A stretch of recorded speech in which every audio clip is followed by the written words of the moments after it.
Just like Raksha Bandhan, this year there is a confusion about the dates for Janmashtami as well.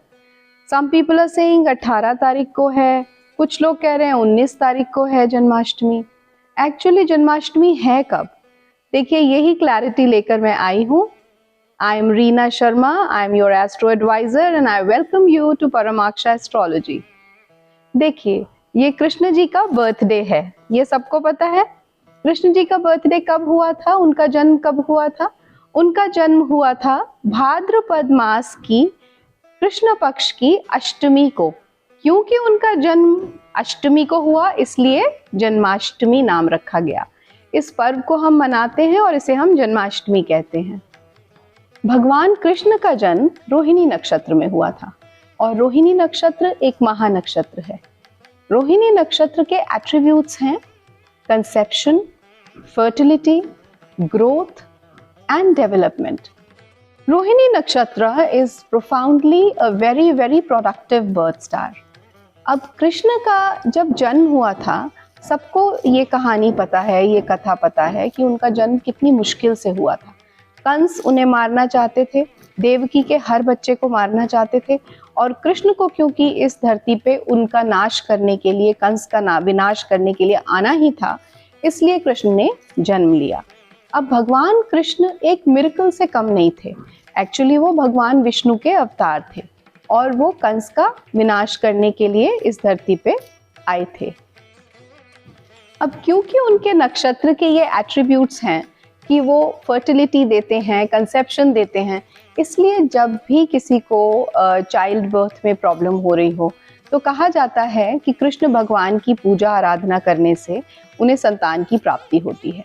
ऐसे ही कुछ और भी महा उपाय हैं, महादान हैं, जिनके बारे में मैं बताऊंगी। इस वीडियो में मैं उन महादानों के बारे में बताऊंगी और फिर आपको एंड में एग्जैक्ट डेट, टाइम और मुहूर्त क्या होगा पूजा का वो भी बताऊंगी। और कृष्ण भगवान को लग्जरी का भगवान माना जाता है, रोमांस का भगवान माना जाता है। राधा कृष्ण की love story is the most famous, most pious and most talked about love story in the world. You know about that, right? तो कुछ महादान जिनके बारे में मैं बात कर रही थी, उनमें से सबसे पहला है, अगर आपको कृष्ण जी को बहुत प्रसन्न करना है, संतान प्राप्ति के लिए आपको कोई दान करना है, तो आप चांदी की बांसुरी अपनी कैपेसिटी के हिसाब से जितना आप आराम से बनवा सके, छोटी सी चांदी की बांसुरी लेके उन्हें बर्थडे पे गिफ्ट करें।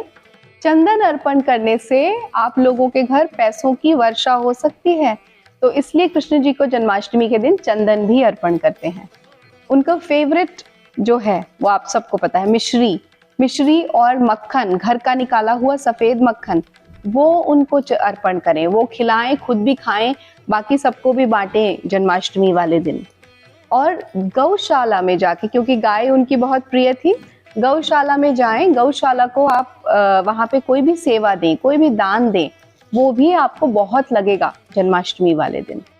अगर आप में से किसी के भी बर्थ चार्ट में चंद्रमा कमजोर है तो भी आप कृष्ण भगवान की पूजा प्रार्थना करें, आराधना करें। वैसे तो हमेशा ही करें, पर जन्माष्टमी एक उपलक्ष्य है जहाँ रोहिणी नक्षत्र को बहुत ज़्यादा इम्पोर्टेंस दी जाती है, क्योंकि भगवान कृष्ण रोहिणी नक्षत्र में जन्मे थे।